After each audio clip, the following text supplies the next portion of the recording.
Hello, everyone. My name is Stanley St. Rose, and today we're going to be talking about Maggie, a Girl of the Streets, written by Stephen Crane. Now, before we go into the summary and explanation and analysis of this novel, please remember to leave a like, subscribe, and/or comment so that more people can find this channel. Now, this novel focuses on Maggie, of course, and her family, and really what happens to her. This novel is very sad. It does not have a good ending. No one really walks off into the sunset at the end of this novel. The novel begins with our introduction to Jimmy and his father. Jimmy, in this point in time, he's a kid literally fighting in the streets. This novel is set in New York, Manhattan specifically, and this is during the 19th century, and it's not good. Like, kids are running around in dumps, they're running around the streets fighting for whatever they want.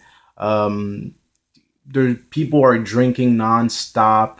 Um, it's just insane. Like, the setting that this novel is placed in, it's not a pleasant setting. The rights that children have today, they didn't have them in the 19th century. Kids were being abused. Parents were drunk left and right. This was more prevalent within poor communities, but still, it was the 19th century. There were less restrictions at that time. So Maggie and her family, they live in a place called the Bowery, and the Bowery is pretty much a place in Manhattan that is just pretty much all people that do not they're just not wealthy. They don't have that much money coming in. And after we're introduced to Jimmy and his father at the beginning of the novel, and his father beating him, Jimmy was in a fight. He gets beat up, and then his father comes in to save him. But before he does all that, he beats him up also, and then they walk home together. So Jimmy's dad is not a good father. So they go home, and pretty much a fight starts. Mary, Maggie's mom, is this woman who does not fall back for anything. Her entire building, the apartment building that they live in, everybody knows them because the mother is always angry. She's always drinking. She's always loud. She's always prepared to fight, not argue, but she's always prepared to fight with her fists. And the same thing goes for her husband. Everybody in their building knows that these people, when they're fighting, everybody knows about it.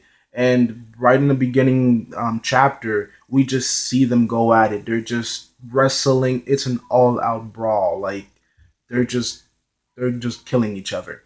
And Maggie and her brother Jimmy and a toddler, their other brother by the name of Tommy, they all have to watch this. They all have to witness this, and it's not pretty. But this is the environment that they live in. Their parents are always arguing over the simplest things, and they are raised in this environment.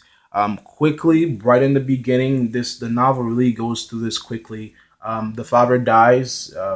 He's a hardworking man. He works all his life to provide for his family. He didn't live that much of a long life. He pretty much dies after this rumble in his house, and Jimmy has to step up. The novel ends up fast forwarding to some time in the future, when the kids are a little bit more older, and right from that time jump from the beginning, like when we are introduced to them after the time jump, we're just told that Tommy dies. Like, it's really messed up. Like, it's extremely messed up because this kid didn't even have an opportunity to live. We just go through a time jump. In the beginning of the novel, we're told that he's alive, that he's part of this family. And at the end of it, we're just told that he's dead. Like, after the time jump, we're just told that he's dead. So Tommy's dead. And pretty much all that's left is the mother, Jimmy, and Maggie. We get introduced to Maggie. We're quickly told that Maggie has grown up to be a very beautiful girl, and that everybody recognizes her as a beautiful girl. Jimmy gets a job. He's a young man on the town. He's bringing in some money, so pretty much the same. He fills his father's position. He brings in the money. The mother still takes cares of the house. She's always drunk. She's always screaming. She's always fighting. Jimmy doesn't even want to be at home. Um, sometimes he has to go home because that's where his legs take him, but he's not really that happy at home because, his mother is a volcano and she's always angry and she's always ready to just blow. So it's not really a happy household. Maggie, she's alive, she's growing up, and this is where really her story begins. After Jimmy is starting to get settled in the working world, we get introduced to one of his friends by the name of Pete. Pete is a bartender, and in this society, a bartender is a big deal. Like a bartender, um, makes a lot of money. They know a lot of people in the community. They wear nice clothes. So Maggie is impressed with people in that kind of, I guess, upper poverty, for lack of a better word. And Jimmy brings home Pete, and Maggie is just starstruck. She's like, "Who is Pete?" Pete looks, he has nice clothes. He looks like he knows about the world. Um, at this point in the novel, Maggie just seems like the type of individual or woman that kind of like reads a lot of love stories or novels. There's nothing wrong with that, but this is the vibe that you get from her when you read the story because you know she has this idea that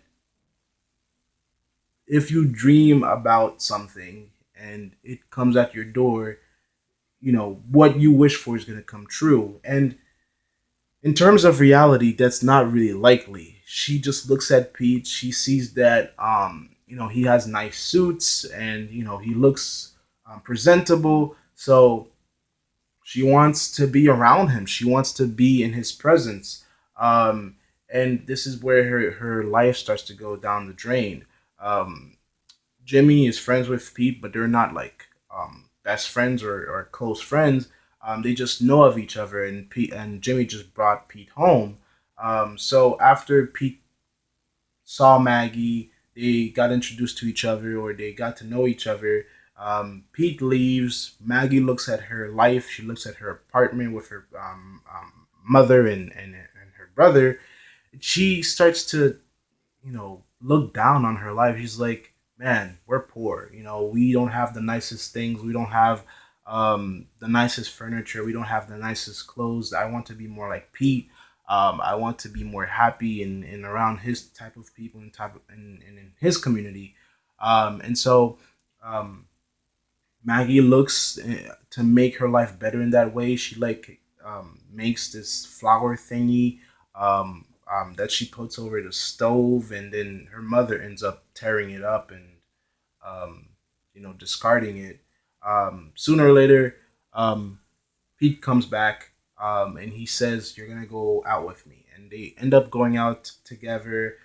Pete starts showing her different places in Manhattan, different clubs where women are kind of like paraded around for their bodies and their good looks.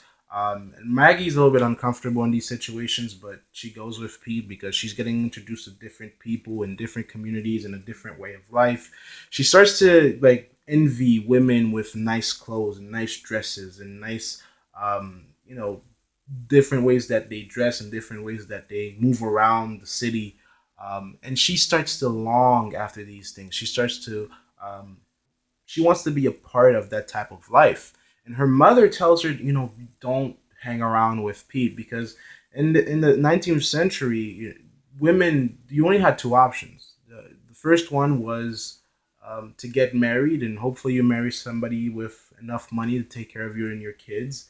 That would be your only way out of poverty. If you couldn't get married, it's either find you know a simple job or go into prostitution. And there weren't really that much opportunities in the working world for women.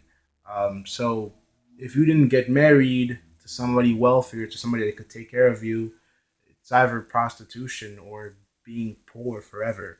And so, you know, reputation, and in addition to that, reputation was also a very important thing. In the 19th century, it doesn't really matter if you did something or not. It's more if people believe that you did something. A lot of people, because Maggie was spending so much time with Pete, a lot of people started believing that she was into prostitution, that she was selling her body for money, and the fact that she was going to different clubs with Pete just didn't shine a good light on what she was up to. So the story goes on, and what eventually ends up happening, um, even though her mother warns her not to go out with Pete and to not spend time with Pete, Maggie doesn't listen to her mother, and she does. And eventually, Pete um, leaves her behind. Pete ditches her for another woman at this social scene, and Pete goes off with this other woman and leaves Maggie by herself. Um, Later, Maggie ends up getting kicked out of the house. She can't stay with her mother and her brother. Her mother kicks her out. She's on the streets. Pete won't take her back. She has nowhere to go, and she ends up going into prostitution.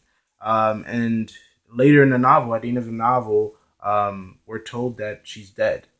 So that's literally the story. It's pretty much her family life. Her father dies, her young toddler brother dies, her mother is a raging alcoholic.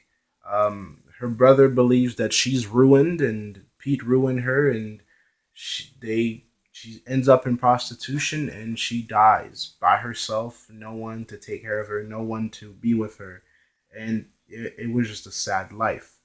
Um, Her mother ends up forgiving her after she dies, and she prays that she ends up in heaven or in a place where she can be judged. And the only people that are left in this family is pretty much Jimmy and his mom, and that's it. And that's the end of Maggie, a girl of the streets. Very sad, not an uplifting story at all. But let's go into the analysis and look at this story a little bit closer. Um, Maggie was very naive in this story. I think that again, there's a trope that exists in the world um, where a lot of women get blamed for reading a lot of romance novels and believing to the letter everything in those romance novels, and um, try to apply it to real men or to um, real individuals or individuals in the real world. Romance novels oftentimes they portray perfection in men, or they portray um, in the end, maybe they might not portray perfection in the beginning of their stories, but in the end there's always a portrayal of perfection. In real life, that's not often the case. Pete, although he dressed nice and he looked the part, Maggie trusted him too fast. Um, Even though her mother warned her, she didn't trust her mother. Her mother wasn't perfect, but her mother did her best to take care of her and her brothers. Even though that Tommy died and the father died, but her mother did her best to take care of the family, and she just turned her back on her mother and went off with Pete just because he had a nice suit. You can't just trust somebody because they have nice clothes and they have a good job as a bartender.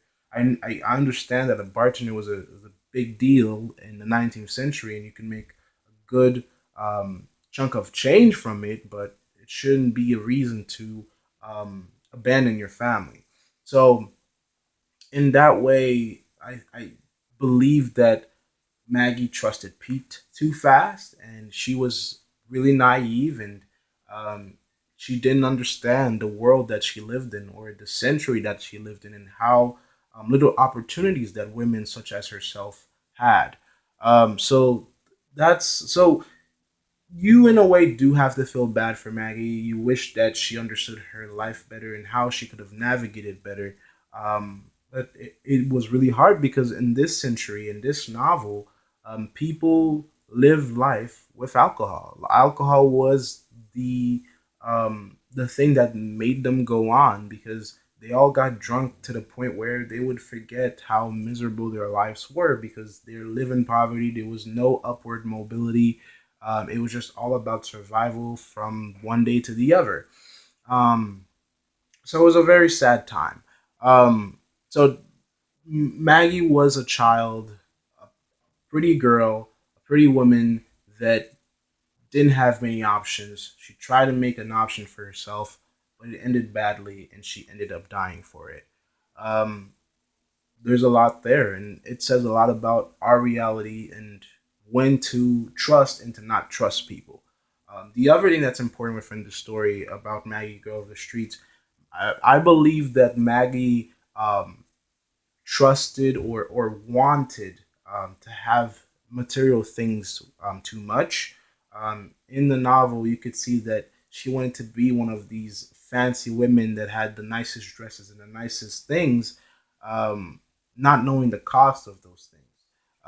When you define your life by stuff or by material goods, your life becomes meaningless because if your life only means something when you have the nicest things, then the latest phone or the latest clothes, it really drives you from one thing to the other, and it keeps on going on perpetually, and that's very sad because you never really understand who you are and what the meaning of life is for you. There is no one single meaning of life. There is no one path of life. Everyone is in this world, and you got to find out what makes you happy and um, what makes life worth living, basically. And Maggie just her path didn't lead to a good place. That's really the novel. That's what I get from it. There are extremely interesting characters in this novel. Maggie's mother is a person that needs to be looked at more as a character. Specifically, I think that she tried her best. Her life wasn't perfect, but she tried to do all that she could for her kids. And even though the only way that she interacted with them was by throwing things at them and drinking and fighting and you know rumbling the whole building. Um, that was how she could cope with the society and the circumstances that she had to face. Um, so very interesting characters, very interesting story. That's what I get from it. So thank you for watching the video. Please remember to leave a like, subscribe, and or comment, and I'll see you guys in the next video.